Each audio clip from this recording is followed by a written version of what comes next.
Hi guys, welcome back to another deep dive into the darker corners of history. Tonight, we're exploring something that might make you grateful for your own family dynamics, no matter how complicated they might be. We're talking about the worst fathers in medieval history, men who held positions of power and prestige but failed spectacularly when it came to their own children. These aren't just tales of neglect or emotional distance. We're looking at fathers who betrayed, imprisoned, disinherited, and even ordered the deaths of their own offspring. From kings who saw their sons as threats rather than heirs, to nobles who sacrificed their children for political gain, these stories reveal a side of medieval life that often gets overlooked in the grand narratives of battles and conquests. We'll journey through centuries of royal courts, examine the twisted logic of dynastic politics, and meet children who suffered unimaginable fates at the hands of the men who were supposed to protect them. Along the way, we'll also explore what these stories tell us about power, paranoia, and the human capacity for cruelty, even within the bonds of family. So settle in, because tonight's journey is going to be long, detailed, and at times deeply unsettling. Okay, friends, before you settle in, if you enjoy this kind of deep dive content, then click the like button and don't forget to subscribe. And yes, leave a comment letting me know where you're watching from and what time it is there. Now, dim the lights and turn on the fan, and let's dive into tonight's journey together. Let's begin with one of the most infamous examples. A man whose very name has become synonymous with tyranny and cruelty. Henry VIII of England is often remembered for his 6 wives, his break with the Catholic Church, and his larger-than-life personality. But when we look at his relationship with his children, we see a father who was capable of extraordinary coldness and manipulation. Henry had 3 legitimate children who survived infancy: Mary, Elizabeth, and Edward, and each of them suffered in different ways under their father's volatile rule. Mary, his eldest daughter by Catherine of Aragon, experienced perhaps the longest period of paternal cruelty. When Henry decided to annul his marriage to Catherine and marry Anne Boleyn, he didn't just cast aside his wife. He declared his daughter illegitimate, stripped her of her title as princess, and forced her to serve as a lady-in-waiting to her infant half-sister Elizabeth. Imagine being a teenager, raised as the heir to the throne of England, only to have your father publicly declare that your parents were never truly married, and that you were essentially nobody. Mary was separated from her mother, forbidden from seeing her, and when Catherine died, possibly from poisoning, though this was never proven, Mary wasn't even allowed to attend the funeral. Henry's treatment of Mary wasn't just about his desire for a male heir or his infatuation with Anne Boleyn. It was about power and control. By humiliating his daughter, he was sending a message to everyone in Europe who had supported Catherine's cause. He was demonstrating that no one, not even his own flesh and blood, could stand in the way of his will. Elizabeth, his daughter by Anne Boleyn, fared little better in some ways. When Anne was arrested on fabricated charges of adultery and treason, Elizabeth was just 2 years old. Henry had her mother beheaded, declared Elizabeth illegitimate just as he had done with Mary, and largely ignored her for much of her childhood. Elizabeth grew up in a state of constant uncertainty, never knowing if her father might turn his wrath on her as he had on her mother. She learned early to be cautious, to observe rather than speak, and to trust no one completely. These lessons would serve her well when she eventually became queen, but they came at a tremendous psychological cost. Henry's treatment of his daughters reveals a man who could not separate his personal desires from his duties as a father. He saw his children not as individuals to be loved and nurtured, but as pieces on a political chessboard to be moved or removed as necessary. Edward, Henry's only legitimate son, might seem to have had an easier time of it. After all, he was the male heir that Henry had wanted so desperately. But Edward's childhood was shaped by his father's obsession with producing that heir, and by the death of his mother, Jane Seymour, just days after his birth. Henry was determined that Edward would be the perfect king, and so the boy's education was rigorous to the point of cruelty. He was drilled in languages, theology, military strategy, and statecraft from the earliest age. There was little time for play or affection. Henry's health declined rapidly during Edward's childhood, and the boy was kept away from his father for long periods, supposedly to protect him from illness. When they did meet, Henry's interactions with his son were formal and distant. Edward was an investment, not a beloved child. The pressure placed on this boy to be the perfect heir, combined with the isolation of his position, created a young man who was deeply serious, religiously zealous to an extreme degree, and seemingly impossible of the warmth and flexibility that might have made him a great king had he lived longer. He died at 15. Possibly from tuberculosis, having spent his entire short life trying to live up to his father's impossible expectations. But Henry VIII's failures as a father go beyond his treatment of his legitimate children. He also had an illegitimate son, Henry Fitzroy, whom he acknowledged and even considered naming as his heir at one point. Fitzroy was given titles, wealth, and an education befitting a prince. For a while, it seemed that Henry might actually have affection for this son. But when Fitzroy died at the age of 17, possibly from tuberculosis, Henry's reaction was telling. He ordered that the death be kept secret and that Fitzroy be buried quietly, almost shamefully, in a simple grave. There was no state funeral, no public mourning, nothing to acknowledge that a young man of royal blood had died. It was as if Fitzroy's death was an embarrassment to be hidden away, a reminder of Henry's failure to produce a legitimate male heir with Catherine of Aragon. This treatment of Fitzroy in death reveals Henry's fundamental inability to love his children for who they were rather than for what they represented to him politically. Now let's turn our attention to another royal father whose relationship with his children was marked by violence and betrayal. Ivan IV of Russia, known to history as Ivan the Terrible, is often cited as one of the most brutal rulers in history. His cruelty extended to everyone around him, including his own family. Ivan had at least 8 children, though several died in infancy or childhood, which was common in that era.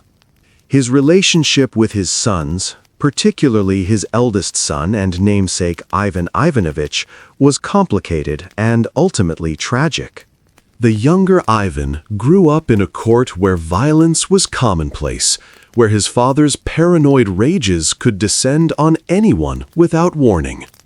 As the Tsarevich, the heir to the Russian throne, the younger Ivan was trained in warfare and statecraft, but he also witnessed his father's increasingly erratic behavior as Ivan the Terrible's mental state deteriorated.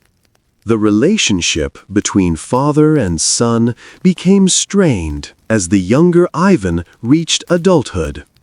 The Tsarevich began to voice opinions that differed from his father's, particularly regarding military campaigns and the treatment of nobles. In a court where dissent was often met with execution, this was a dangerous position to take, even for the heir to the throne. The final confrontation between Ivan the Terrible and his son came in 1581, and the exact circumstances are disputed by historians, but the outcome is not. In a fit of rage, Ivan the Terrible struck his son with a pointed staff or scepter, hitting him in the head. The younger Ivan died a few days later from his injuries. Some accounts say the argument was over the Tsarevich's wife, whom Ivan the Terrible believed was dressed immodestly. Others suggest it was about the younger Ivan's desire to lead a military campaign that his father opposed. Regardless of the cause, the result was the same. A father killed his own son in a moment of uncontrolled rage. The aftermath of this event was devastating for Ivan the Terrible himself. By all accounts, he was immediately overcome with remorse. He cradled his dying son, weeping and begging for forgiveness. He tried desperately to staunch the bleeding from the head wound he had inflicted. In the days after his son's death, Ivan fell into a deep depression from which he never fully recovered. He would spend hours at his son's tomb, prostrating himself and begging God for forgiveness. This remorse, however genuine, doesn't change the fundamental fact. Ivan the Terrible created an environment of such violence and fear that even his own children weren't safe. His inability to control his rage, combined with the absolute power he wielded, meant that a moment of anger cost his son his life and Russia its heir. The younger Ivan's death also had profound political consequences. It left Ivan the Terrible's second son, Theodore, as heir to the throne. Theodore was reportedly intellectually disabled and completely unsuited to rule. When Ivan the Terrible died 3 years after killing his eldest son, Theodore became Tsar in name, but real power was held by a series of regents and advisors. This power vacuum contributed to the Time of Troubles, a period of political crisis and foreign intervention that nearly destroyed the Russian state. Moving westward, we encounter another father whose treatment of his children was shaped by political ambition and personal vanity. Louis XIV of France, the Sun King, is remembered as one of the most magnificent monarchs in European history. His reign saw France reach the height of its power and cultural influence. But as a father, Louis was cold, controlling, and ultimately damaging to his children and grandchildren. Louis had 6 legitimate children with his wife Maria Theresa of Spain, though only one, the Grand Dauphin Louis, survived to adulthood. He also had numerous illegitimate children with his various mistresses, many of whom he acknowledged and brought to court. His treatment of these 2 groups of children reveals much about his priorities and character. The Grand Dauphin, as the heir to the throne, should have been the center of Louis's attention and affection. Instead, Louis kept his son in a state of permanent subordination. The Dauphin was not allowed to have any real political power or responsibility. He was not trained in governance or given opportunities to prove himself. Louis seemed to view his son as a threat, a younger man who might overshadow him, or, worse, might be waiting impatiently for his father to die so he could take the throne.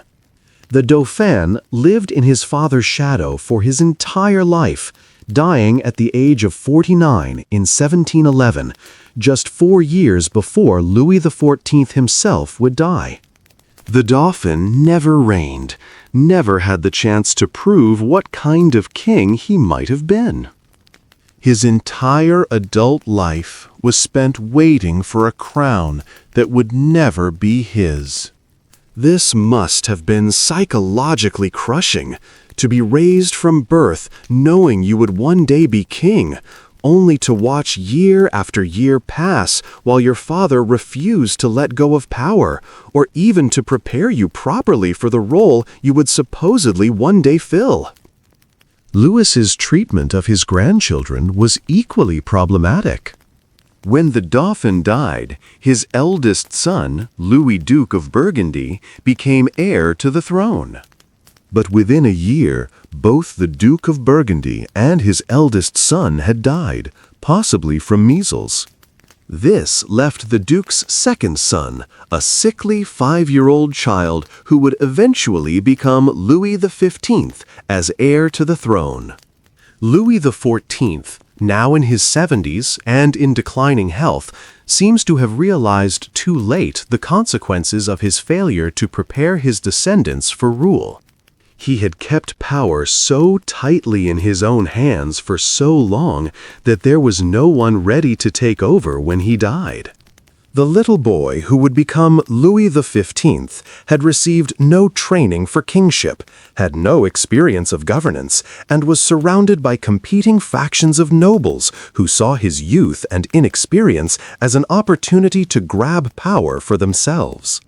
Louis XIV's legacy to his great-grandson was not just a kingdom, but a poisoned inheritance, a court full of intrigue, and a government that would struggle with legitimacy and effectiveness for decades to come.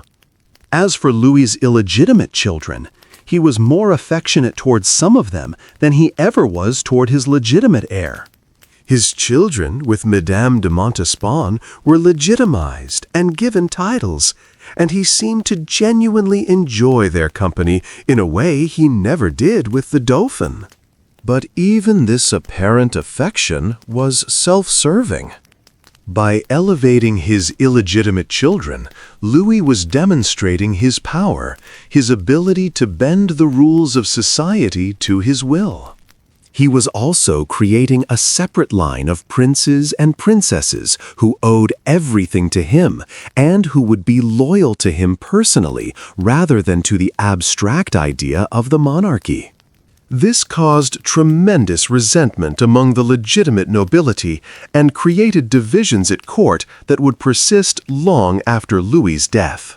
His illegitimate children and their descendants were seen as upstarts, as people who had been given rank they didn't deserve. This made it harder for them to find suitable marriages and left many of them in an awkward social position, neither fully accepted by the old nobility nor completely separate from the royal family. Let's now turn to a father whose cruelty toward his children was more calculated and coldly political. Edward I of England, known as Longshanks and the Hammer of the Scots, was a formidable warrior king and an effective administrator. But his treatment of his children, particularly his daughters, reveals a man who saw his offspring purely as tools of diplomacy. Edward had at least 14 children with his first wife, Eleanor of Castile, though several died in infancy or childhood. His daughters were shipped off to foreign courts as young as 7 or 8 years old to seal political alliances, often never to return to England. These weren't just betrothals that would be fulfilled when the girls reached marriageable age.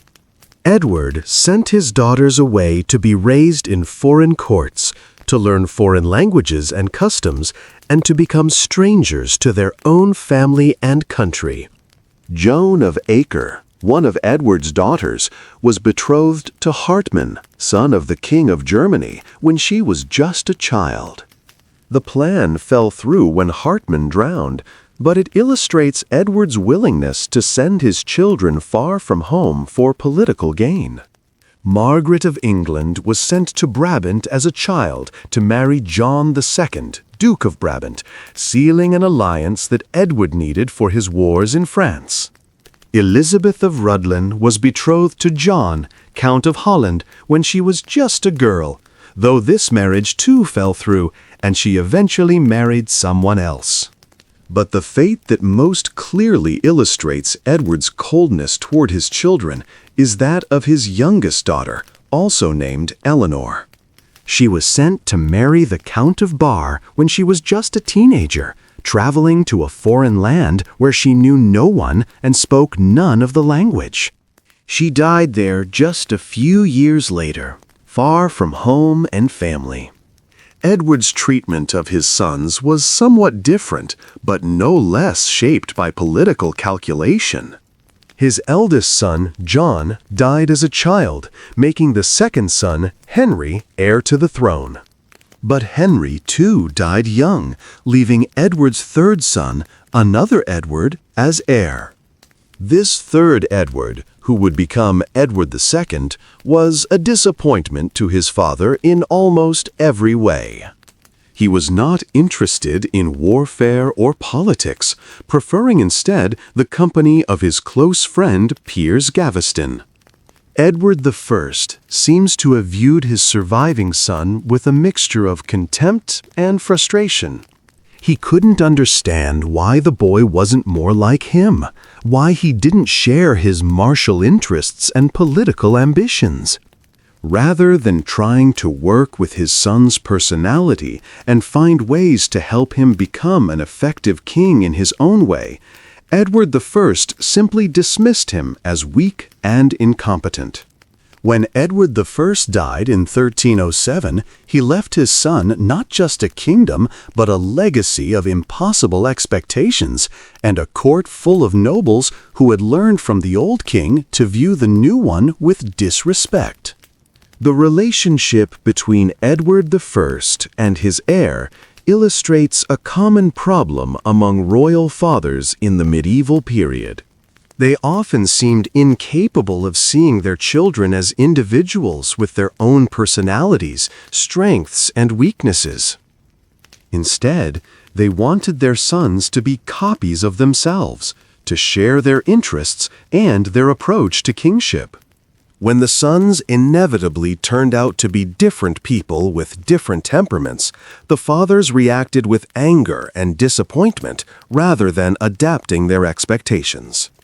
This rigid thinking created generations of troubled royal heirs who struggled to live up to impossible standards and who often failed spectacularly when they finally came to the throne. Speaking of impossible standards, we must discuss Charles V, Holy Roman Emperor, and his treatment of his son Philip II of Spain. Charles was one of the most powerful rulers in European history, controlling an empire that stretched from Spain to Austria, from the Netherlands to the Spanish territories in the Americas. He was constantly at war, constantly traveling, constantly managing crises in different parts of his vast domains. His son Philip grew up rarely seeing his father, raised instead by regents and tutors in Spain. When Charles did interact with Philip, it was usually to criticize him for not living up to expectations or to give him lectures about the responsibilities that would one day be his. Charles seems to have believed that the best way to prepare his son for rule was through constant criticism and testing. When Philip was 16, Charles sent him to rule various parts of the empire, essentially throwing him into the deep end of governance with minimal preparation. Philip struggled, making mistakes that Charles would then criticize harshly in letters. Rather than providing guidance and support, Charles seemed to enjoy pointing out his son's failures. This pattern continued for years, with Philip desperately trying to win his father's approval and Charles remaining eternally disappointed. The psychological impact on Philip was profound. He became cautious to the point of paralysis, unwilling to make decisions without extensive consultation and analysis because he was so afraid of making mistakes that his father would criticize. He developed a bureaucratic, micromanaging style of rule that was a direct reaction to his father's harsh judgment. Where Charles had been bold and willing to take risks, Philip became careful and conservative, reluctant to act without certainty. This wasn't necessarily because of his natural temperament, but because his father had taught him that mistakes were unforgivable. The irony is that Philip actually turned out to be a fairly effective ruler, certainly more effective than Charles gave him credit for. He managed to keep the sprawling Spanish Empire together for over 40 years, handled numerous crises, and left Spain in a position of continued dominance in Europe. But he did it despite his father's parenting, not because of it. One has to wonder what kind of king Philip might have been if Charles had been more supportive, more encouraging, more willing to see his son's strengths rather than constantly focusing on his weaknesses. The relationship between Charles and Philip is a reminder that even when fathers aren't actively cruel or violent toward their children, they can still cause tremendous damage through emotional coldness and constant criticism. Now let's turn to a particularly disturbing example of paternal failure, the case of King John of England and his treatment of his nephew Arthur of Brittany. While Arthur was technically John's nephew rather than his son, John stood in a quasi-paternal relationship to the boy, particularly after Arthur's father died when Arthur was just a baby. This case is worth including because it shows how medieval power dynamics could turn familial relationships into something dark and deadly. When Richard the Lionheart died in 1199, there was a question about who should inherit the throne. Richard had no children, so the options were his younger brother John or his nephew Arthur, the son of John's older brother Geoffrey. Arthur was just 12 years old, but he had support from the French king and from nobles in some of the English territories in France. John, who was older and more experienced, managed to secure the throne, but Arthur remained a threat. For several years, Arthur was a rallying point for opposition to John's rule. In 1202, John captured Arthur during a military campaign. At this point, Arthur was about 15 years old. What happened next is murky, lost in the fog of medieval propaganda and limited historical records, but the most likely scenario is that John ordered Arthur's death. Some accounts say Arthur was murdered by John's own hand, others that John ordered it done by servants. There were rumors that Arthur was blinded and castrated before being killed, though these may have been propaganda spread by John's enemies. What's certain is that Arthur disappeared while in John's custody and was never seen again. His body was never found, or at least never acknowledged. For a king to order the death of his own teenage nephew, a boy who was his prisoner and no real threat, shows a stunning degree of cruelty and paranoia. John's actions toward Arthur haunted him for the rest of his reign. It became one of the key pieces of evidence that his enemies used to paint him as a tyrant and a murderer. It contributed to the rebellion of the barons that eventually forced John to sign the Magna Carta. It damaged his reputation so thoroughly that historians still debate whether John of England deserves to be remembered as the villain he's often portrayed as, or whether he was simply an unlucky king who made some bad decisions. But regardless of how we judge John overall, his treatment of Arthur remains a black mark, an unforgivable act of violence against a boy who should have been under his protection. The fact that John was Arthur's uncle rather than his father doesn't make it any less reprehensible. If anything, it makes it worse, because John had no direct heir at the time Arthur was murdered, no son of his own whose inheritance he was protecting. He killed Arthur simply because the boy's existence was politically inconvenient. We should also examine the case of Richard III of England and the princes in the Tower, though this case is complicated by historical uncertainty and centuries of propaganda. Richard had two nephews, Edward V and Richard, Duke of York, who were the sons of his brother Edward IV. When Edward IV died unexpectedly in 1483, his 12-year-old son was supposed to become king as Edward V. Richard was named as protector during the boy's minority. But Richard declared that Edward IV's marriage had been invalid, which made the young princes illegitimate and therefore unable to inherit the throne. Richard then took the crown for himself, and the two princes were moved to the Tower of London, supposedly for their safety. They were seen playing in the Tower grounds for a while, but then they disappeared from public view. They were never seen again. What happened to them is one of history's most famous mysteries, but the most likely explanation is that Richard had them killed. Richard's defenders, and he has some among historians, argue that we don't know for certain what happened to the princes, that they might have died of natural causes, or that someone else might have ordered their deaths. But Richard had the most obvious motive. He was king, and the princes were a threat to his rule as long as they lived. He had them in his custody, and he benefited from their disappearance. In 1574, workmen at the Tower of London discovered a wooden box containing the skeletons of two children. These were assumed to be the princes and were reburied in Westminster Abbey, but testing has never been done to confirm their identity or cause of death.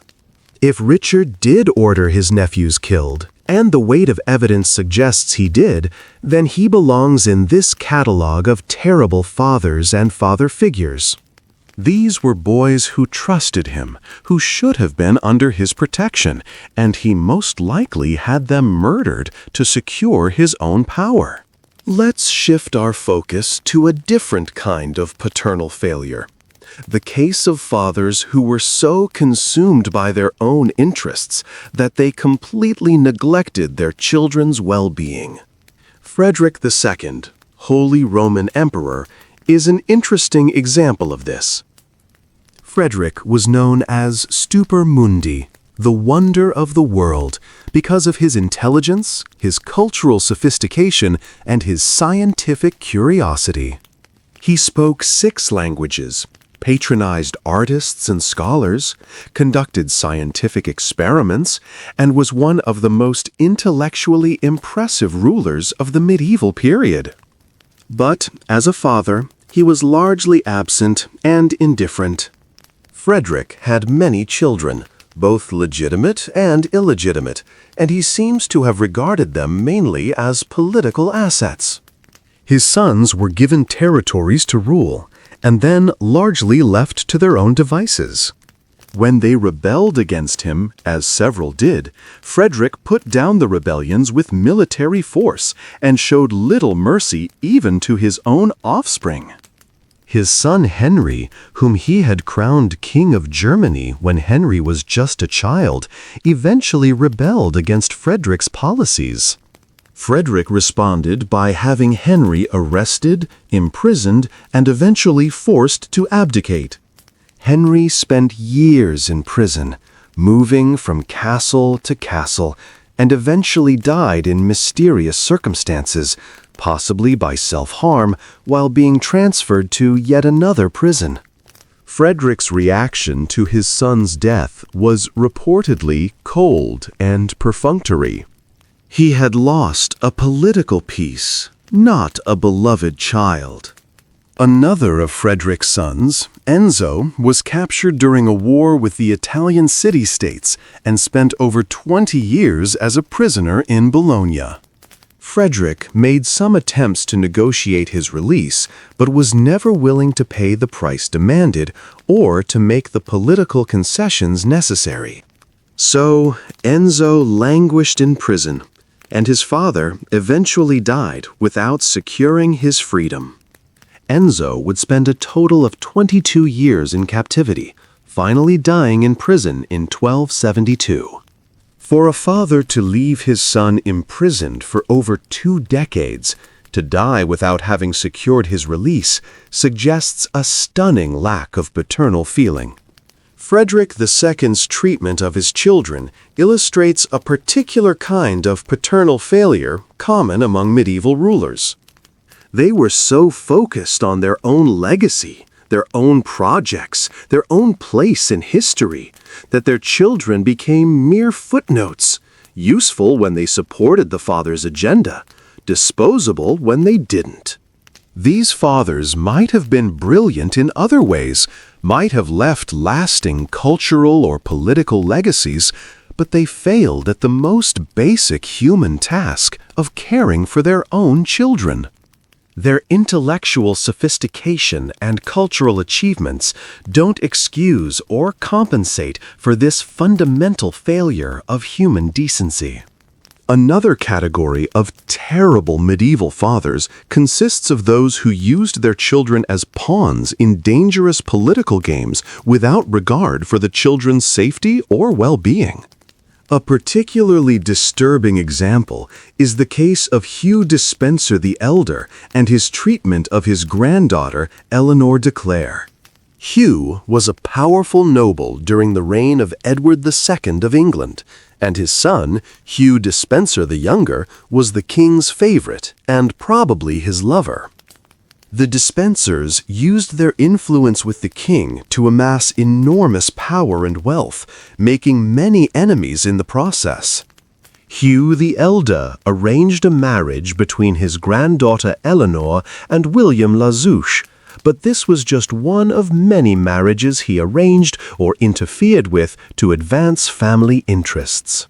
When the political situation shifted and Edward II was overthrown by his wife Isabella and her lover Roger Mortimer, the Despensers fell from power. Hugh the Elder was captured and executed in brutal fashion, hanged, drawn, and quartered as a traitor. His son suffered an even worse fate.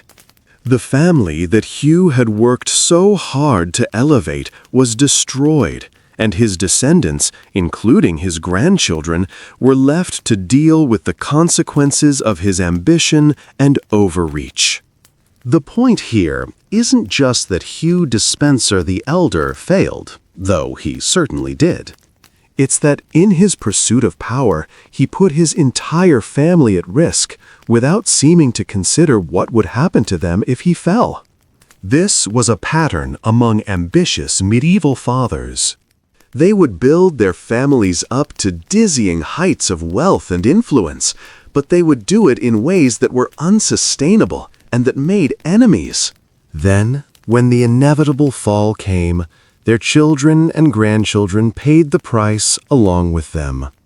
A more prudent father might have accumulated less power, but done so in a way that was more secure, that made fewer enemies, that left his family in a position to survive his own downfall.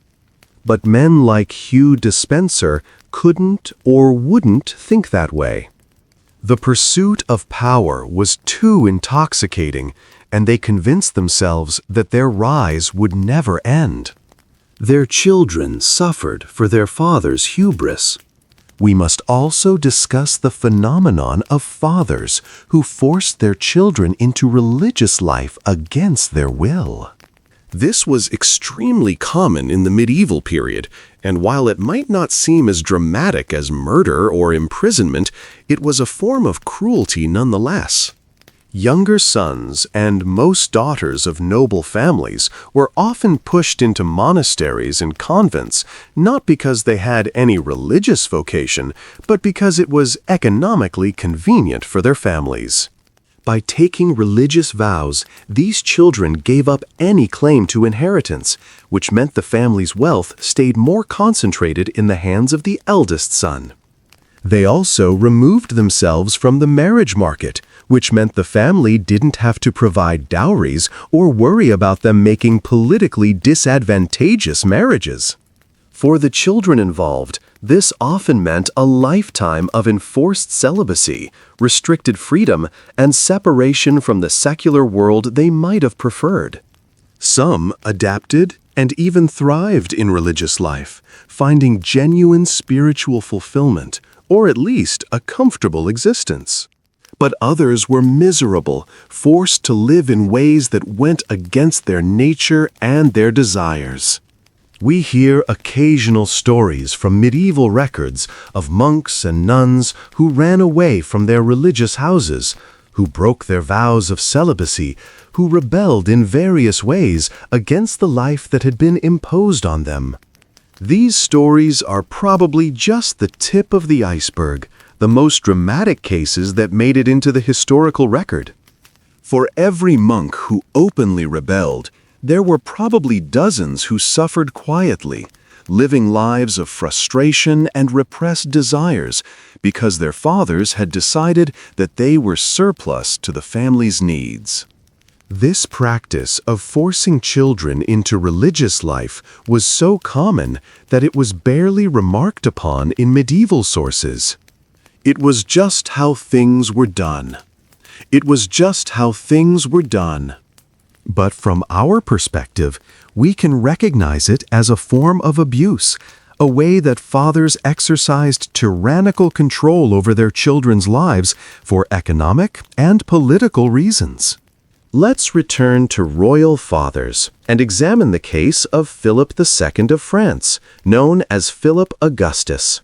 Philip was a successful king by most measures, expanding French territory and power during his reign. But his treatment of his son Louis, who would later reign as Louis VIII, reveals a controlling and manipulative father.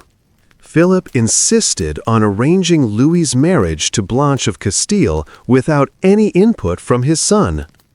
While arranged marriages were the norm for royalty, Philip's handling of this was particularly high-handed, treating Louis like a child even when he was a grown man. Philip also kept Louis out of any real power or responsibility for years, refusing to share governance or give his son any opportunity to prove himself.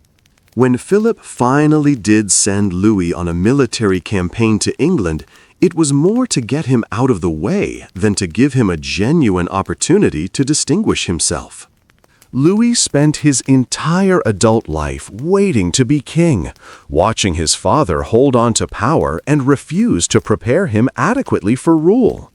When Philip finally died in 1223, Louis had been heir to the throne for decades but had little practical experience of governance. He reigned for only 3 years before dying, possibly from dysentery contracted during a military campaign. During those 3 years, he struggled to establish his own authority, constantly dealing with nobles and advisors who had been accustomed to Philip's style of rule and who didn't respect Louis. One has to wonder if Louis might have been a more effective king, might even have reigned longer and more successfully if his father had prepared him better and given him more opportunities to develop his own leadership skills. The pattern we see with Philip Augustus and Louis is repeated in many medieval royal families.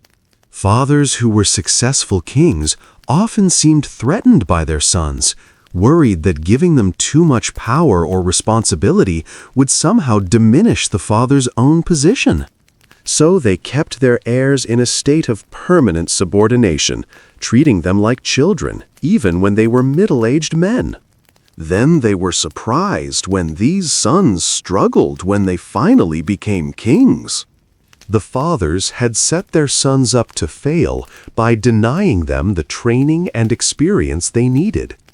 It was a self-fulfilling prophecy, where the father's fear that the son might not be capable led the father to ensure that the son wasn't adequately prepared, which then made it more likely that the son would indeed struggle when his time came. We should also examine cases where fathers failed their children through sheer incompetence rather than active cruelty. King John of France, who reigned during the 100 Years' War, is an example of this. John was a devoted father to his many children and seems to have genuinely cared about them. But his military incompetence and political ineptitude put his entire family in danger. When John was captured by the English at the Battle of Poitiers in 1356, he was taken to England as a prisoner. The ransom demanded for his release was enormous, and it fell to his eldest son, Charles, to govern France and try to raise the money. Charles was just 18 years old and had never expected to be regent. He had to deal with political chaos, military threats, and economic crisis, all while trying to secure his father's release. John's captivity in England lasted for 4 years, and even when he was finally released, the terms were so disadvantageous to France that they crippled the kingdom for years. John had agreed to give up huge amounts of territory and pay an enormous ransom that France couldn't afford. When one of John's sons, who had been left in England as a hostage to guarantee the ransom payments, escaped and returned to France, John did something that was both honorable and foolish. He voluntarily returned to England to replace his son as a prisoner, essentially turning himself back into the English. He said he couldn't, in good conscience, let his son bear the consequences of breaking his word. This sounds noble, but it meant that John spent more years as a prisoner in England, dying there in 1364, still in captivity. His voluntary return to prison left France without a king again, put more pressure on Charles, who had to continue as regent, and accomplished nothing except to demonstrate John's personal honor. For a king to abandon his country and his family to make a quixotic gesture about honor is, in its own way, a failure of duty toward his children. Charles eventually became king as Charles V and turned out to be quite capable, but he had been thrust into power under the worst possible circumstances because of his father's failures. John of France is a reminder that fathers can fail their children not just through cruelty or neglect, but through simple incompetence, through being so bad at their responsibilities that they put their children in impossible situations. Love and good intentions aren't enough if they're not accompanied by wisdom and capability. Let's now turn to a father whose religious fanaticism damaged his children. Louis IX of France, known as Saint Louis, was by most accounts a pious and just king. He was eventually canonized by the Catholic Church, one of the few kings to receive that honor. But his extreme religiosity made him a difficult father. Louis was obsessed with sin and purity to the point where he made life miserable for those around him. He insisted that his children follow rigorous religious observances, attend multiple masses each day, and devote themselves to prayer and penance. He saw any interest in secular pleasures as potentially sinful and discouraged his children from normal youthful activities. His daughter Isabel followed in his footsteps, becoming extremely pious and eventually founding a monastery, but this seems to have been as much a response to the pressure he put on her as to any genuine vocation. Louis's son and heir, Philip III, grew up in an atmosphere of religious intensity that must have been stifling. Philip was expected to be not just a capable king, but a model of Christian virtue in his father's mold. The pressure of living up to a father who was literally considered a saint must have been enormous. Philip's reign was less successful than his father's, marked by military failures and political problems, and one wonders how much of this was due to the impossible expectations he inherited. Louis IX's religiosity also led him to make decisions that put his family at risk. He went on 2 crusades, the first in 1248 and the second in 1270, during which he contracted dysentery and died. These crusades were expensive, dangerous, and ultimately unsuccessful. Louis justified them as religious duties, but they drained the French treasury, weakened the kingdom, and, in the case of the Second Crusade, left France without its king. His son Philip had to take over in difficult circumstances, dealing with the aftermath of an expensive and failed military campaign. The problem with fathers like Louis IX is that their personal virtue, admirable as it might be in some ways, can become oppressive when imposed on others. Louis's piety was genuine, but he couldn't seem to understand that not everyone could or should live up to his standards. His children needed a father who could guide them with wisdom and flexibility, not one who saw the world in rigid terms of sin and salvation. His legacy as a saint has overshadowed the fact that his approach to fatherhood was damaging in its own way, creating pressure and expectations that his children struggled to meet. Now let's examine a different type of paternal failure, that of fathers who played favorites among their children, creating rivalries that had devastating consequences. William the Conqueror, the Norman king who invaded and conquered England in 1066, had 4 sons who survived to adulthood: Robert, Richard, William, and Henry. William the Conqueror clearly preferred his 3rd son, also named William, who shared his father's interests in warfare and governance. The eldest son, Robert, was very different in temperament, more interested in chivalric pursuits and courtly life than in the hard work of ruling. This created tension between father and son that eventually erupted into open conflict. Robert rebelled against his father, actually leading military campaigns against him.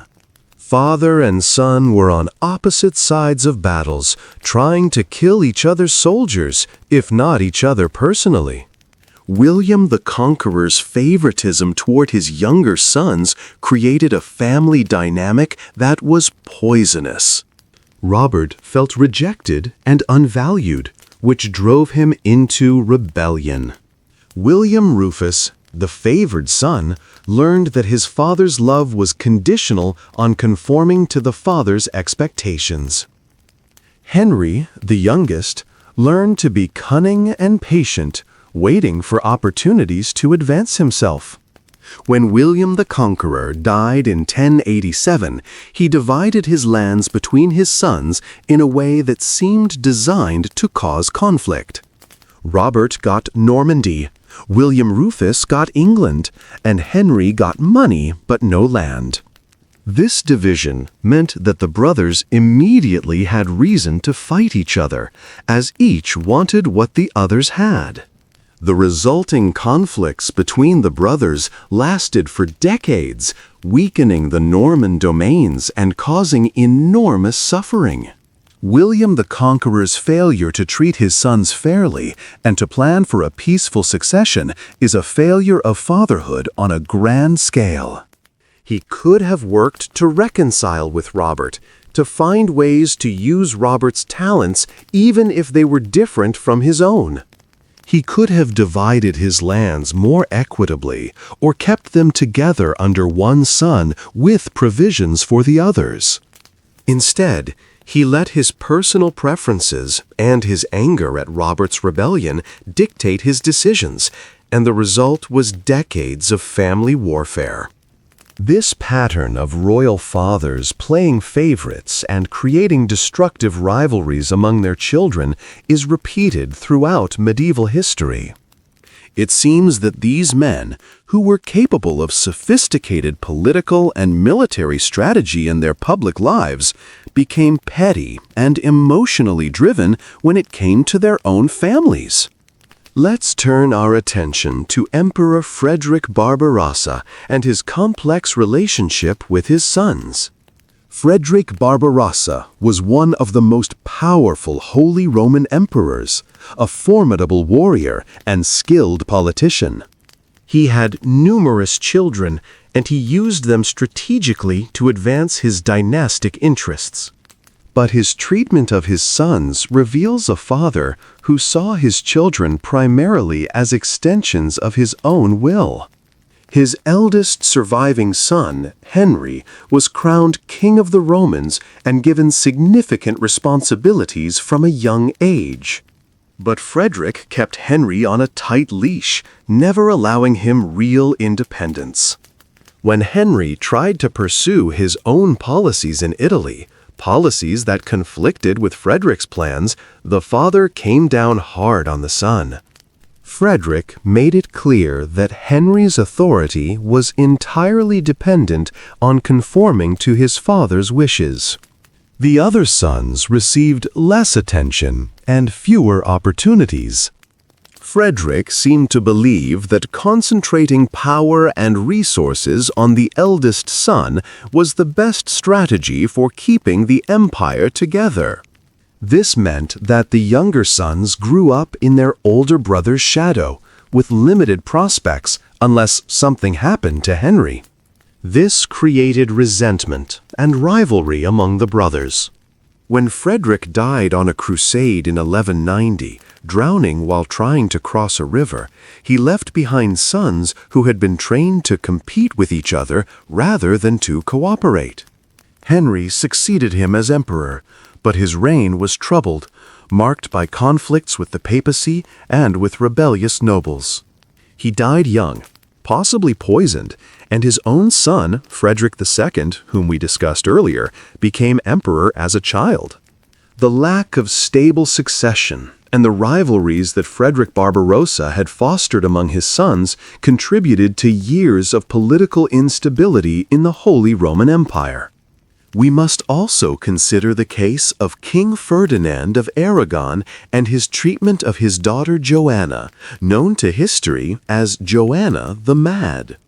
Ferdinand was a successful and ruthless politician, and he used his children, particularly his daughters, as diplomatic pawns. Joanna was married to Philip the Handsome, Duke of Burgundy, to create an alliance between Spain and the Habsburg domains. The marriage was troubled from the start. Joanna fell deeply in love with her husband, but Philip was unfaithful and manipulative. When Philip died suddenly in 1506, possibly from typhoid fever, though there were rumors of poisoning, Joanna's grief was so extreme that it raised questions about her mental stability. She reportedly refused to be separated from Philip's corpse, traveling with his coffin for months. Ferdinand used his daughter's grief and possible mental illness as an excuse to seize power. He declared Joanna unfit to rule, even though she was the legitimate heir to Castile, and took over as regent. He then kept Joanna confined for the rest of her life, first in one castle and then in another, never allowing her to exercise the power that was rightfully hers. Whether Joanna was truly mentally ill, or whether she was simply grieving and then became more unstable as a result of her confinement, is a matter of historical debate. But what's clear is that Ferdinand used his daughter's vulnerability to maintain his own power. He could have gotten her treatment, could have tried to help her recover, could have given her limited responsibilities appropriate to her condition. Instead, he locked her away and ruled in her name, and she spent over 40 years in confinement, dying in 1555, having never been allowed to be the queen she should have been. Ferdinand's treatment of Joanna is particularly cruel because he was exploiting her in her moment of greatest vulnerability. A father should protect his children when they're struggling, should help them through difficult times, not use those difficulties as an opportunity to seize power. But Ferdinand was a politician first and a father second, if at all, and he made the calculation that his own power was more important than his daughter's well-being or rights. The fact that Joanna's own son, Charles V, whom we discussed earlier, continued her confinement after Ferdinand's death suggests that this callous attitude toward family members was something Charles learned from his grandfather. The cycles of abuse and neglect in royal families often passed from one generation to the next, with each generation learning from the previous one that family bonds were secondary to political advantage. Let's examine the case of King David II of Scotland and how his father's failures shaped his life. Robert the Bruce, David's father, is remembered as a hero of Scottish independence, the king who defeated the English at Bannockburn and secured Scotland's sovereignty. But as a father, Robert left his son in a terrible situation. When Robert died in 1329, David was only 5 years old. Robert had spent his reign at war, constantly fighting to maintain Scottish independence, and he left his kingdom militarily exhausted and politically divided. David inherited a throne that came with enemies on all sides and not enough resources to fight them. Within a few years of Robert's death, England invaded Scotland again, and the Scots were defeated. David had to flee to France for safety, spending 7 years in exile while England occupied much of Scotland. When David finally returned to Scotland and tried to reassert his authority, he was captured by the English at the Battle of Neville's Cross in 1346. He spent 11 years as a prisoner in England, and Scotland had to pay an enormous ransom for his release. David's entire reign was shaped by the situation his father had left him in. Robert the Bruce had won independence for Scotland, but he hadn't secured it in a way that was sustainable. He hadn't built up the kingdom's resources, hadn't created stable political institutions, hadn't prepared his young son for the challenges he would face. Robert's heroism in winning Scotland's freedom is undeniable, but his failure to plan for what would happen after his death left his son and his kingdom vulnerable. David spent most of his reign trying to recover from his father's lack of foresight, and Scotland suffered as a result. This brings us to a broader point about medieval fathers and the concept of legacy. Many of these fathers were so focused on their own achievements, their own glory, their own place in history, that they didn't think carefully about what they were leaving to their children. They won battles, but didn't secure lasting peace. They amassed power, but didn't create stable institutions to preserve it. They built up family fortunes, but made so many enemies in the process that their children couldn't hold on to what they'd gained. A truly successful father thinks not just about his own lifetime, but about what will happen after he's gone. He builds things that will last, creates systems that will work even without his personal leadership, and prepares his children to carry on without him. Too many medieval fathers failed at this, and their children paid the price. Let's turn to the case of King Alfonso X of Castile, known as Alfonso the Wise, and his terrible relationship with his son Sancho. Alfonso was a remarkable king in many ways, a scholar who patronized learning and culture, who reformed the legal system, and who tried to create a more sophisticated and centralized government. But his relationship with his son deteriorated into one of the most bitter father-son conflicts in medieval history. The trouble started when Alfonso's eldest son, Ferdinand, died in 1275.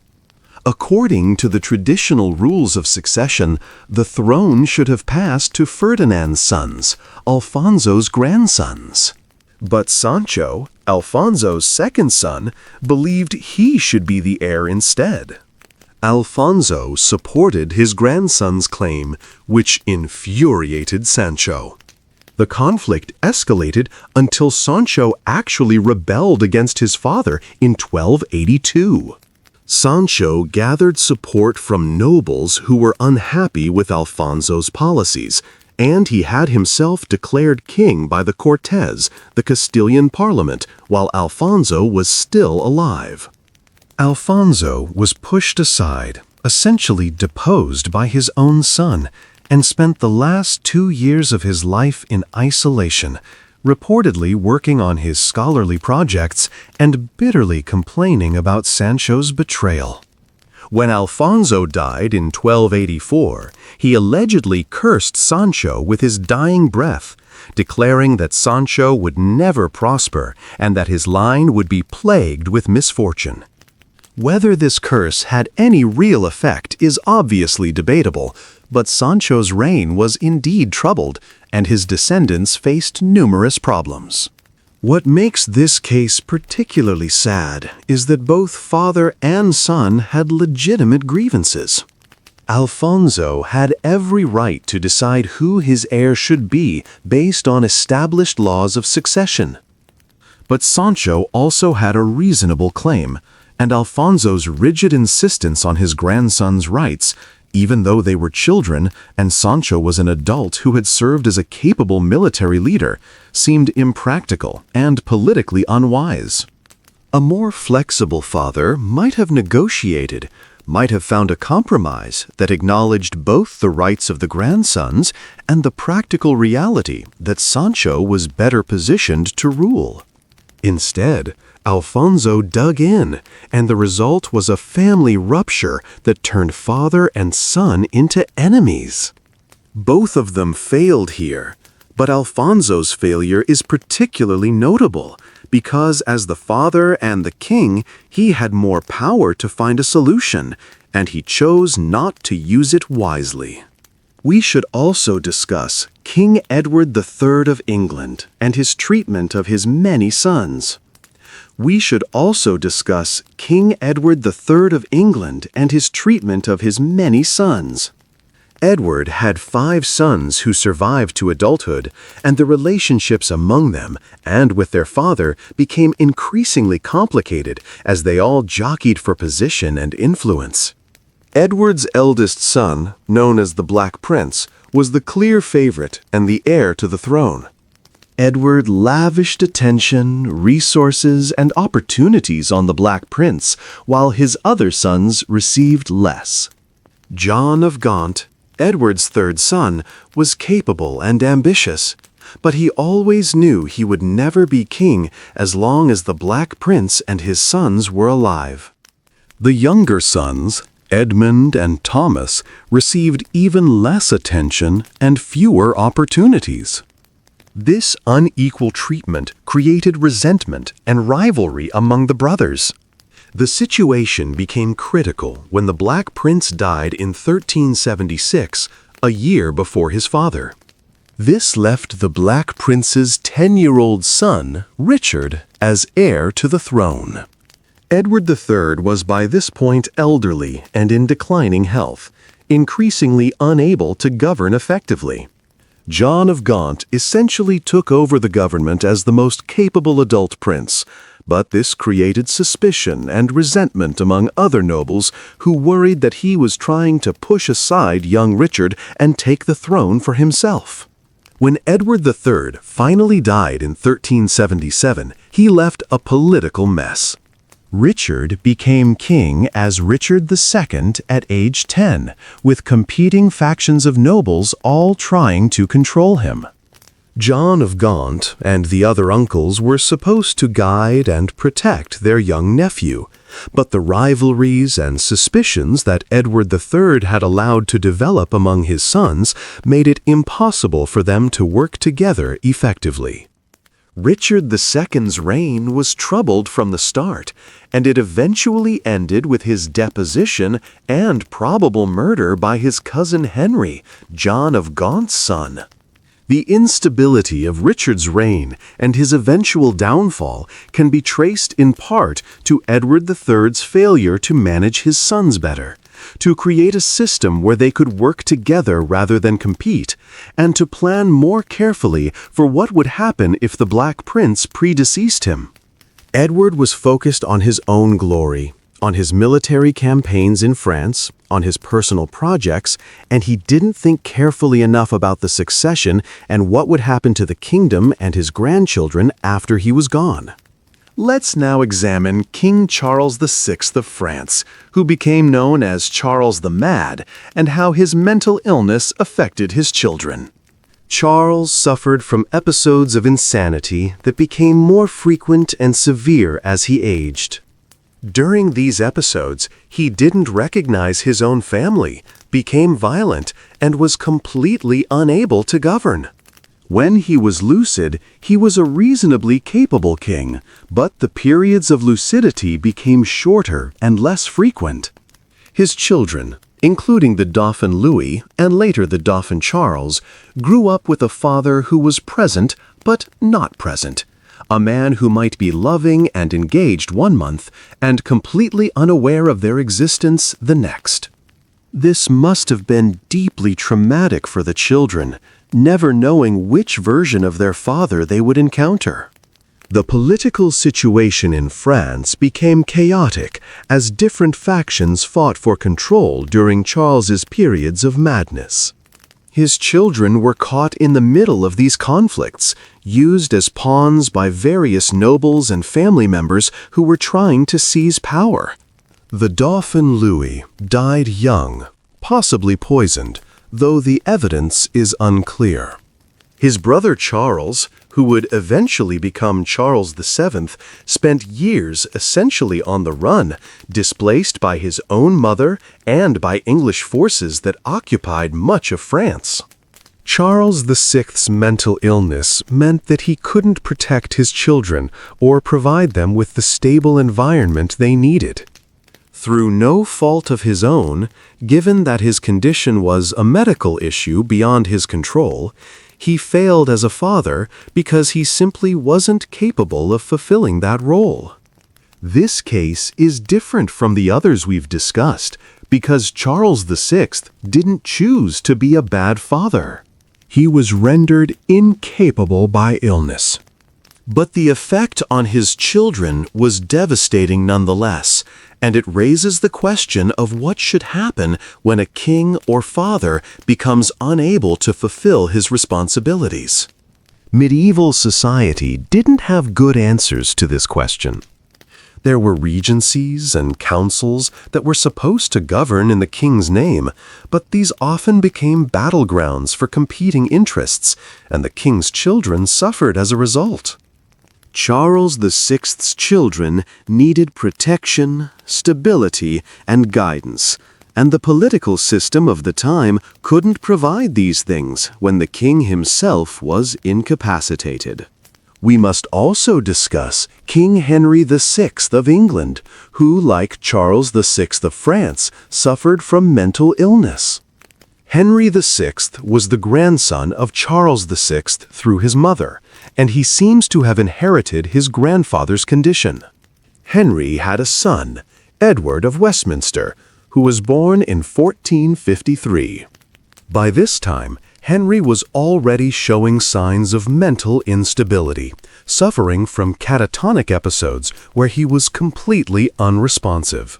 Young Edward grew up during the Wars of the Roses, the civil war between the houses of Lancaster and York, with his father incapacitated much of the time and his mother, Margaret of Anjou, desperately trying to hold on to power for her husband and son. Edward of Westminster never really knew his father in any meaningful sense. Henry was either mentally absent or physically absent, imprisoned by his enemies during much of Edward's childhood. The boy was raised essentially by his mother and her advisors, trained for a kingship he would never achieve. In 1471, when Edward was 17, he fought in the Battle of Tewkesbury on his parents' behalf. The Lancastrian forces were defeated, and Edward was killed, either during the battle or shortly after. Some accounts say he was murdered in cold blood after the battle by supporters of the Yorkist king Edward IV. Henry VI, learning of his son's death while imprisoned in the Tower of London, died shortly afterward, also probably murdered. Henry VI's mental illness meant he couldn't be the father his son needed, couldn't protect him, couldn't guide him, couldn't save him from the violent death that was almost inevitable given the political situation. Like Charles VI, Henry VI failed as a father not through cruelty or neglect, but through incapacity, but the result for his child was the same. Let's turn to a particularly complex case, that of King Louis XI of France and his daughter Anne. Louis was a shrewd and often ruthless politician who transformed France into a more centralized and powerful state. But his treatment of his daughter Anne reveals a father who was willing to sacrifice his child's happiness for political advantage in the most calculated way possible. Anne was born in 1461, and from her earliest years, her father saw her primarily as a diplomatic tool. When Anne was just a few months old, Louis betrothed her to Nicholas, Duke of Lorraine, as part of a political alliance. But this engagement was broken when a better opportunity came along. Louis then betrothed Anne to the Duke of Burgundy's heir, but this too fell through when political circumstances changed. Anne spent her childhood and adolescence being betrothed to various princes and nobles as her father's diplomatic needs shifted, never knowing whether any of these engagements would actually result in marriage. Finally, when Anne was 13 years old, Louis arranged her marriage to Peter of Bourbon, a man who was 22 years older than her and whose health was already failing. This marriage served Louis's political purposes by neutralizing a potentially troublesome noble family, but it was a terrible match for Anne. Peter was not particularly wealthy, not particularly powerful, and not someone who could give Anne the kind of life appropriate for a princess of France. More importantly, Louis insisted on terms in the marriage contract that essentially kept Anne under his control even after her marriage. She couldn't leave France without his permission, couldn't make major decisions about her household or estates without his approval, and was expected to remain at court much of the time rather than living with her husband. Louis wanted Anne married to neutralize her as a potential rallying point for opposition, but he didn't want her to have any real independence. Anne's marriage to Peter was unhappy, and she found herself trapped between her demanding father and her ineffectual husband. When Louis died in 1483, Anne was still young, just 22 years old, but she had spent her entire life being manipulated and controlled. She would later become regent for her nephew Charles VIII when he was a minor, and she proved to be capable and intelligent, but her life had been shaped by her father's determination to use her for his own purposes without regard for her happiness or well-being. Louis XI's treatment of Anne wasn't as dramatic as some of the cases we've discussed. He didn't imprison her, didn't have her executed, didn't physically abuse her. But he systematically denied her agency, treating her as an object to be disposed of as he saw fit, and that's its own form of cruelty. Now let's examine the case of King James II of Scotland and his treatment of his twin sons, James and Alexander. The boys were born in 1430, and from the beginning there was confusion about which twin had been born first and was therefore the heir to the throne. James II eventually decided that the boy named James was the elder and therefore the heir, but this decision seems to have been somewhat arbitrary. The problem was that both boys grew up knowing that a slight difference in timing, perhaps just minutes, determined that one would be king and the other would be subordinate to his twin. This created a rivalry between the brothers that their father did nothing to mitigate. In fact, James II seems to have encouraged competition between the boys, perhaps believing it would make them both stronger. As they grew older, the rivalry intensified. Alexander, the younger twin, was given titles and lands, but he always resented his brother's position as heir. When James II died in 1460 during a siege when a cannon exploded next to him, the boy James became King James III at age 8. Alexander should have been a supporter and advisor to his twin brother, but instead he became a rival and eventually a rebel. The two brothers fought for years, with Alexander leading several rebellions against James III. The conflict eventually ended with Alexander's death in exile, still plotting against his twin brother. This tragic rivalry between twins can be traced back to their father's failure to manage the situation, to help the boys develop a cooperative rather than competitive relationship, and to give Alexander a role that would satisfy his ambitions without threatening his brother's position. We should also discuss King Ferdinand I of Portugal and his problematic relationship with his illegitimate children.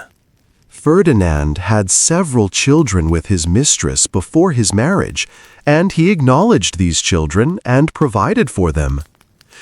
But when he married Leonor Teles, a woman of questionable reputation who was herself involved in scandal, the situation became complicated.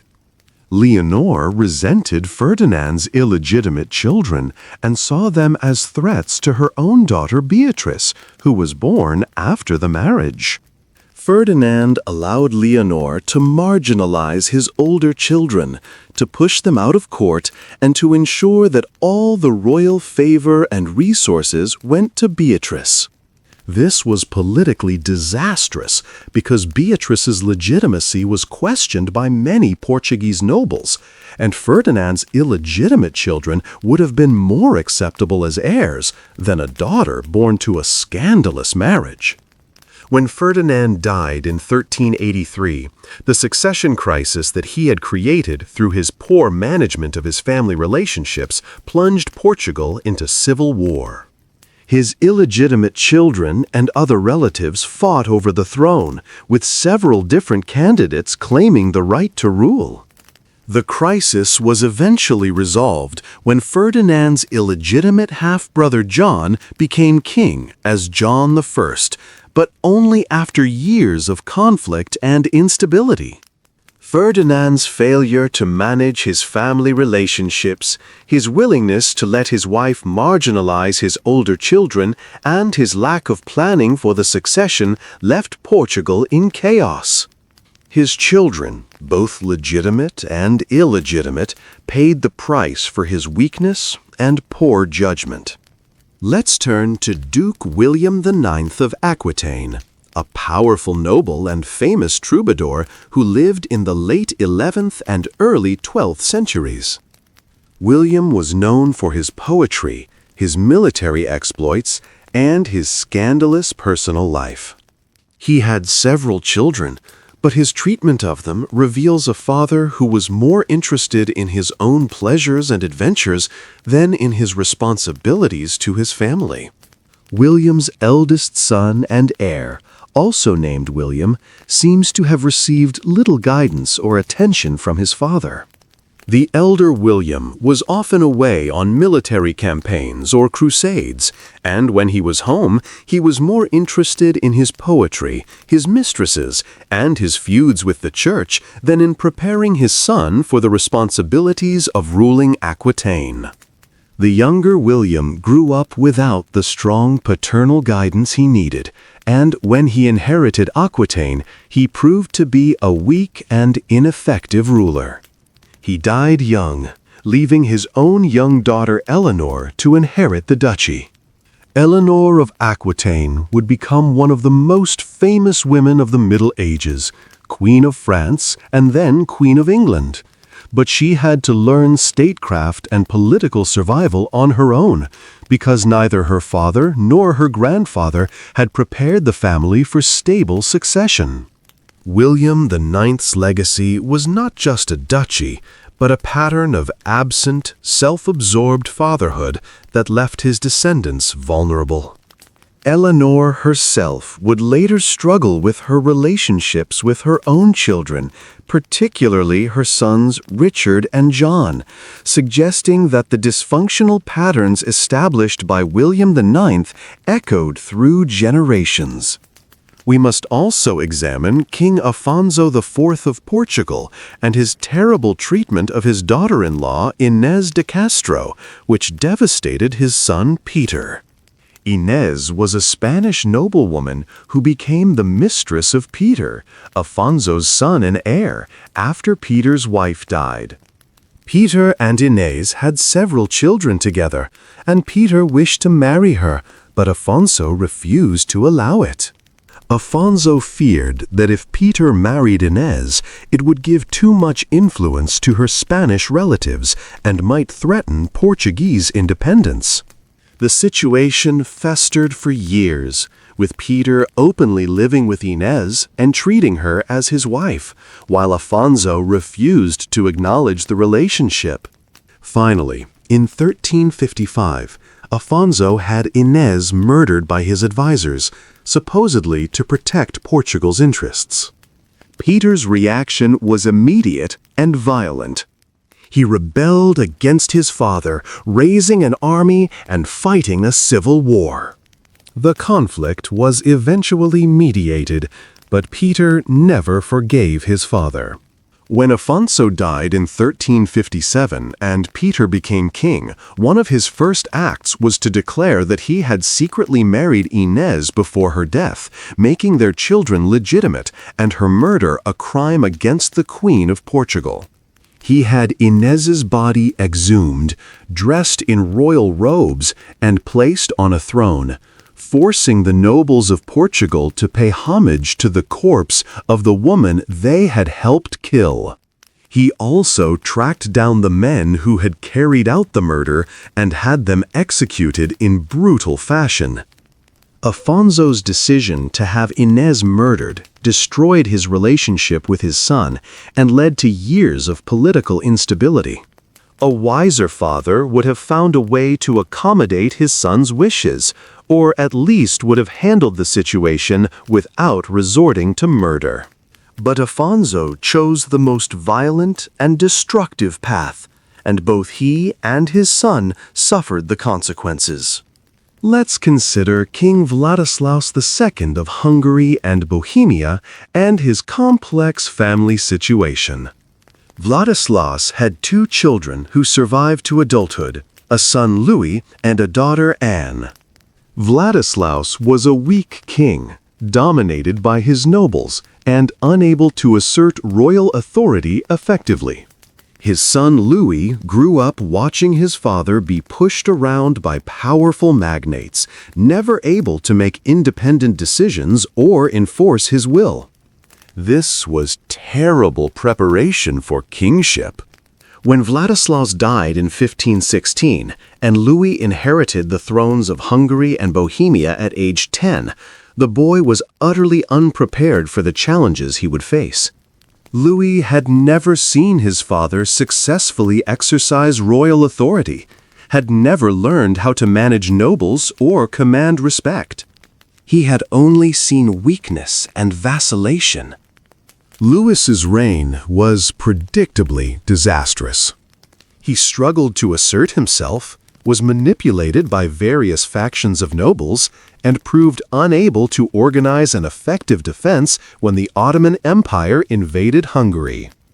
In 1526, at the Battle of Mohacs, the Hungarian army was utterly destroyed by the Ottomans, and Louis himself died during the battle, drowning in a stream while trying to flee. He was 20 years old and had been king for 10 years, but he had never really had a chance. His father had left him unprepared, had failed to teach him how to rule, had failed to strengthen the monarchy, so that Louis would have the resources and authority he needed. Ladislaus's weakness as a king translated directly into failure as a father, and his son paid for it with his life and his kingdom. We should also discuss Emperor Alexios III Angelos of the Byzantine Empire and his treatment of his nephew, the young Emperor Alexios IV.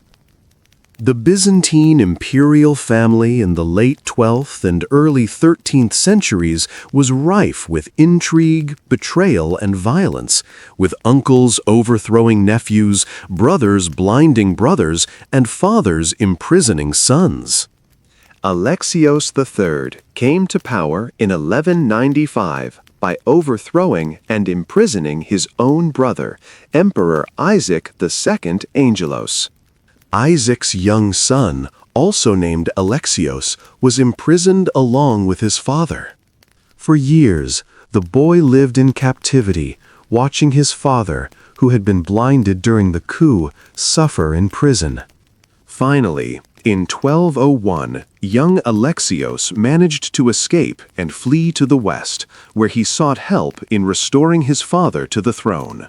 The situation becomes relevant to our discussion because Alexios III, as the boy's uncle, stood in a quasi-paternal relationship to him. By Byzantine custom and tradition, the emperor was supposed to be a father figure to all members of the imperial family, particularly to young relatives. But Alexios III saw his nephew only as a threat. He kept the boy imprisoned, made no attempt to provide for his education or well-being, and would likely have had him killed if the opportunity had arisen, and if it could have been done without provoking a scandal. This kind of intra-family violence was common in Byzantine imperial politics, but that doesn't make it any less horrifying. Young Alexios's childhood was stolen from him by an uncle who should have protected him, but instead saw him as an enemy. The story doesn't end well. Young Alexios eventually returned to Constantinople with the Fourth Crusade, and he and his father were restored to the throne in 1203. But their restoration was fragile, dependent on Latin crusaders who demanded payment that the treasury couldn't afford. Within months, there was another coup, and both Alexios IV and his father were overthrown and killed. Young Alexios was strangled in prison in January 1204, having been emperor for less than a year. He was about 24 years old, and he had spent most of his life either imprisoned or in exile, a victim of the Byzantine Empire's culture of familial violence and political instability. His uncle Alexios III, who had started this chain of events by imprisoning him as a child, escaped and lived several more years in exile, but the empire he had damaged never recovered. The Fourth Crusade sacked Constantinople a few months after young Alexios's death, bringing an end to centuries of Byzantine power and glory. Let's now examine King Edward IV of England and his treatment of his brother George, Duke of Clarence. While George was Edward's brother rather than his son, the relationship between them illustrates another way that medieval family dynamics could turn deadly. Edward and George were two of three brothers, along with Richard, who later became Richard III. During the Wars of the Roses, the brothers fought together to win the throne for their family, the House of York. But George was ambitious and unreliable, switching sides at one point to support the Lancastrian faction before returning to Edward's side. Edward forgave this betrayal, but the relationship between the brothers was never the same. George continued to plot and scheme, apparently unable to accept his position as the king's brother rather than the king himself. Finally, in 1478, Edward had George arrested for treason. George was tried, convicted, and executed, allegedly by being drowned in a barrel of Malmsey wine, though this detail may be apocryphal. Edward's decision to execute his own brother shocked contemporaries and continues to be debated by historians. George was certainly guilty of plotting against Edward, but executing one's own brother, especially when that brother had children who were being disinherited and shamed by their father's execution, was an extreme step. Edward's two young sons, the princes in the Tower, whom we discussed earlier, were only young children when their uncle George was executed, but they must have learned from this that even family bonds provided no real protection in the brutal world of politics. Edward IV's willingness to execute his own brother for political reasons set a precedent that would haunt his family. When Edward died suddenly in 1483, leaving his sons as children under the protection of their uncle Richard, Richard followed Edward's example and eliminated potential threats, even if those threats were his own nephews. We must also discuss Gian Galeazzo Visconti, Duke of Milan, and his treatment of his nephew Gian Maria and his brother's children. The Visconti family ruled Milan in the late 14th and early 15th centuries, and their court was notorious for intrigue, poison, and violence. Gian Galeazzo was one of the most successful members of the family, expanding Milane's power and creating a state that dominated much of northern Italy. But his treatment of family members, particularly younger relatives who might threaten his son's inheritance, was ruthless. He imprisoned relatives who showed too much ambition, eliminated rivals through poison or hired assassins, and created an atmosphere of fear within the family. His sons, John Maria and Filippo Maria, grew up in this toxic environment, learning that family meant nothing compared to power. When Gian Galeazzo died in 1402, his sons were still minors, and the state he had built began to fall apart. Gian Maria, the elder son, became duke at 13 and proved to be cruel and possibly insane, torturing animals and people for entertainment. He was eventually assassinated at age 24. Filippo Maria succeeded him and was more effective as a ruler, but he was paranoid and cruel, always suspecting plots and betrayals. Both brothers had been shaped by their father's court, where violence and mistrust were the norms, and neither of them was capable of the kind of stable, just rule that might have preserved their father's legacy. Let's turn our attention to King Christian II of Denmark, Norway, and Sweden, known to history as Christian the Tyrant. Christian came to power in 1513 and immediately set about trying to centralize power and reduce the influence of the nobility. He was married to Isabella of Austria, sister of Emperor Charles V, and they had several children together. but Christian's methods were brutal and counterproductive. In 1520, he invited Swedish nobles who opposed his rule to a feast in Stockholm, promising them safe conduct. Once they were gathered, he had them arrested and executed in what became known as the Stockholm bloodbath. Dozens of nobles and clergy were killed, along with some common people who had supported them. This massacre turned Swedish opinion irrevocably against Christian and led to a rebellion that eventually drove him from the Swedish throne. Christian's brutality and political incompetence had direct consequences for his children. His eldest son died as a baby, possibly from the stress and chaos of the political situation. His daughters grew up watching their father's kingdom collapse around them, seeing him make one disastrous decision after another. In 1523, Christian was overthrown in Denmark as well, and he and his family were forced into exile. They spent years moving from court to court in Europe, trying to find support for Christian's restoration. Isabella, Christian's wife, died in exile in 1526, exhausted and heartbroken at age 24. Their children were left without a mother, with a father who was a disgraced exile, and with no real prospects. Christian eventually tried to return to Norway and reclaim his thrones in 1531, but he was captured and spent the next 27 years imprisoned in various Danish castles, dying in captivity in 1559. His children had to grow up, not only in exile, but knowing their father was imprisoned and that their family had no future.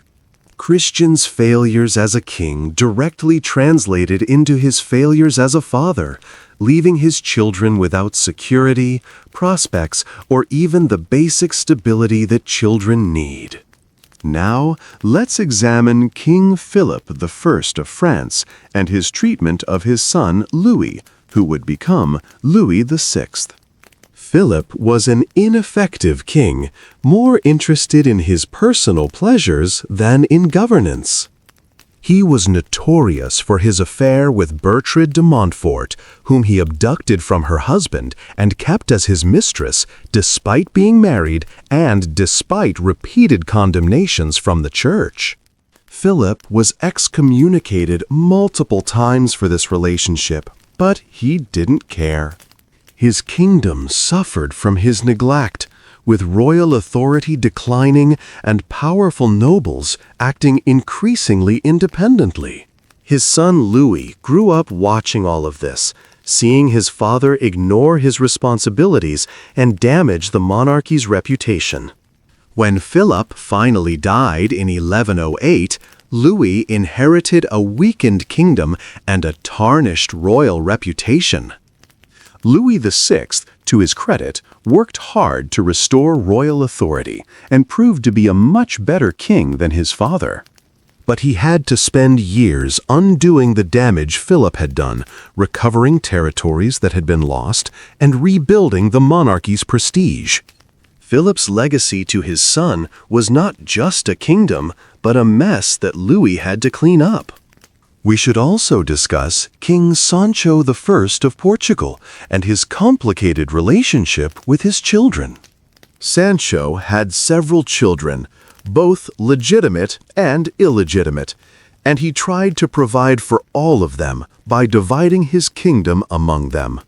This sounds generous, but it was actually terrible planning. When Sancho died in 1211, his eldest son Afonso inherited the throne as Afonso II, but his younger brothers and sisters received significant territories and resources. This created immediate conflicts, as Afonso believed that as king he should have supreme authority over the entire kingdom, while his siblings believed they had independent rights to their territories. The result was years of civil conflict, with Afonso fighting his own brothers and sisters for control. The family was torn apart by litigation, military skirmishes, and bitter resentments. Sancho had thought he was being fair by providing for all his children, but he had actually set them up for conflict by creating a situation where their interests were directly opposed to each other. This pattern of dividing inheritances among children was common in medieval Europe, and it almost always led to conflict. A wise father would have recognized this and either kept the inheritance intact, passing everything to the eldest son, or created clear hierarchies and relationships among the children so they understood who was subordinate to whom. But too many medieval fathers made Sancho's mistake, trying to be fair but actually creating the conditions for family warfare. The children suffered, the kingdom suffered, and the father's legacy was undermined by the conflicts he had unwittingly created. Let's examine one final case in detail, that of Vlad II Dracul of Wallachia and his sons, particularly Vlad III, who became known as Vlad the Impaler or Dracula. Vlad II ruled the Principality of Wallachia, located in what is now Romania, during a turbulent period when the region was caught between the expansionist ambitions of the Ottoman Empire and the Kingdom of Hungary. To maintain his throne and some degree of independence, Vlad II played a dangerous game, making alliances with both sides and trying to balance their competing demands. As part of a deal with the Ottoman Sultan, Vlad II sent two of his sons, Vlad and Radu, to the Ottoman court as hostages to guarantee his loyalty. The boys were probably around 11 and 7 years old when they were sent away.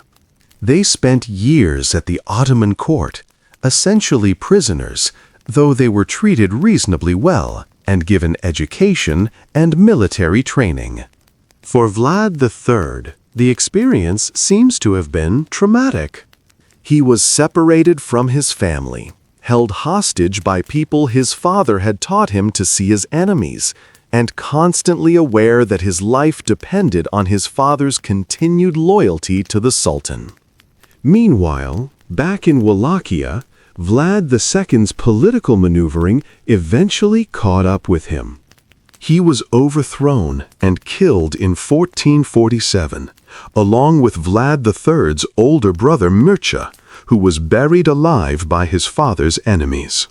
When Vlad III was finally released and returned to Wallachia, he was a changed person. The boy who had been sent away as a hostage came back as a young man filled with rage and determined never to be vulnerable again.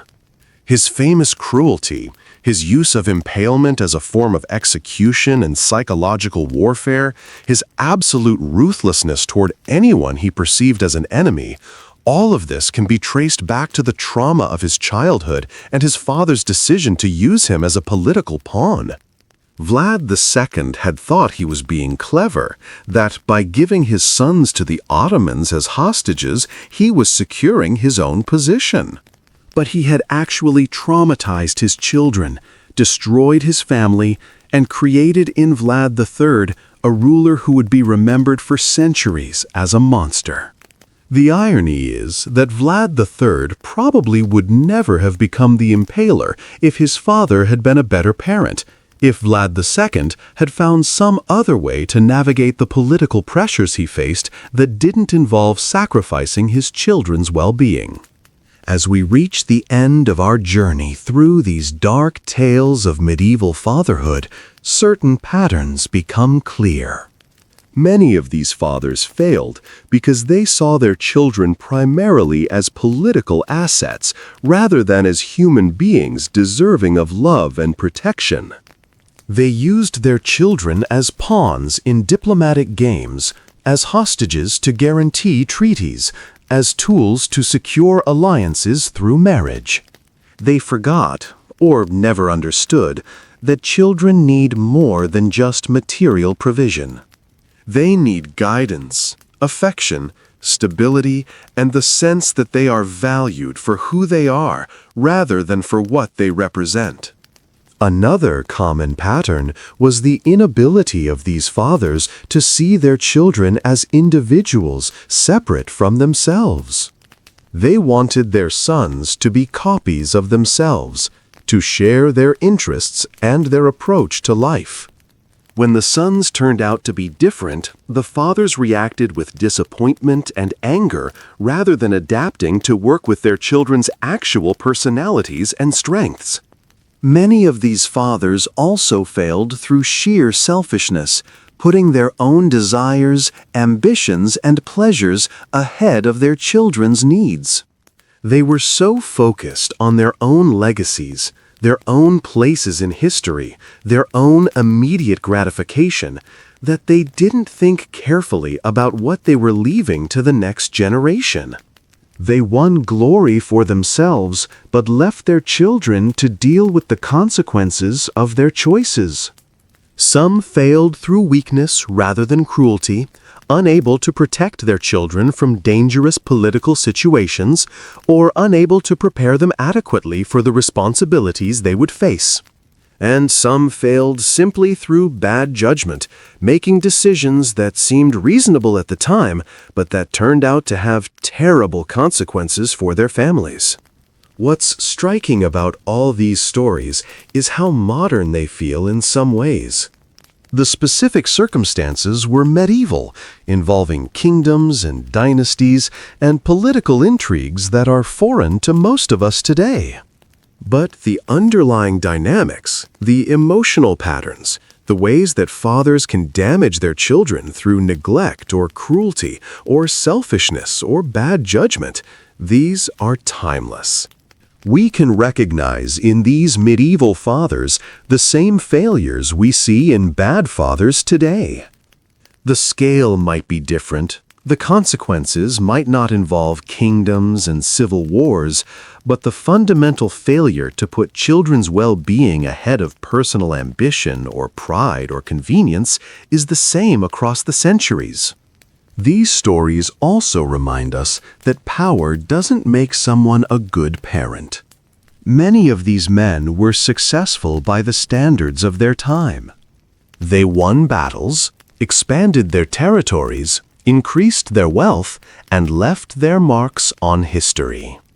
But success in the public sphere doesn't translate to success in the private sphere of family. In fact, the qualities that made these men effective rulers, their ruthlessness, their political calculation, their willingness to subordinate everything to their ambitions, often made them terrible fathers. They couldn't or wouldn't turn off the political mindset when they dealt with their own children, and their families suffered as a result. Perhaps the most important lesson from these stories is that fatherhood requires a different kind of strength than rulership.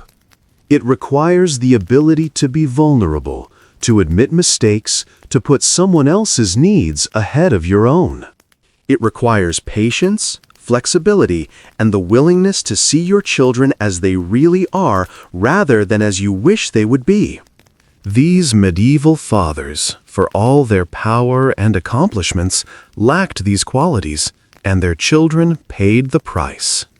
As we conclude this long and often disturbing journey through medieval family dysfunction, it's worth remembering that these were real people, that the children we've discussed were real children who suffered real pain. They weren't just characters in history books or names in genealogies. They were young people trying to grow up under impossible circumstances, dealing with fathers who ranged from neglectful to actively cruel, trying to find their own paths while carrying the weight of their family's expectations and their father's failures. Some of them survived and even thrived despite their fathers. Eleanor of Aquitaine, whom we mentioned briefly, overcame her family's dysfunction to become one of the most capable and influential women of her age. Louis VI of France worked hard to undo the damage his father had done to the monarchy. Charles VII of France eventually overcame the chaos of his childhood to drive the English out of France and restore his kingdom. These successes, despite terrible fathers, are inspiring, but they don't excuse the fathers. If anything, they make us wonder what these children might have accomplished if they had been supported rather than damaged by their fathers, if they had been given the stable, loving upbringings they deserved. In the end, these stories of the worst dads in medieval history serve as cautionary tales. They remind us that being a good father is one of the most important things a man can do, more important than winning battles or accumulating power or leaving a name in the history books. They remind us that children need protection, guidance, and love, and that providing these things requires putting aside ego and ambition. They remind us that the way we treat our children echoes through generations, shaping not just their lives, but the lives of their children and grandchildren.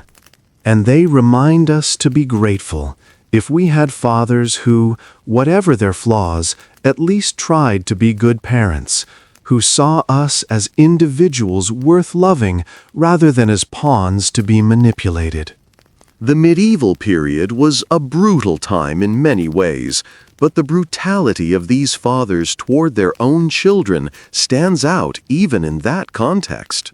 We can hope that we've learned something in the centuries since, that we've developed better ideas about what children need and what fathers owe their children. But human nature doesn't change as much as we might like to think, and the temptations that led these medieval fathers astray, the temptations of power, pride, and selfishness, are still with us today. These stories from centuries ago remain relevant because they speak to timeless truths about family, about power, and about the damage that can be done when we forget that our children's well-being should come before our own ambitions. Thanks for watching this video. Good night.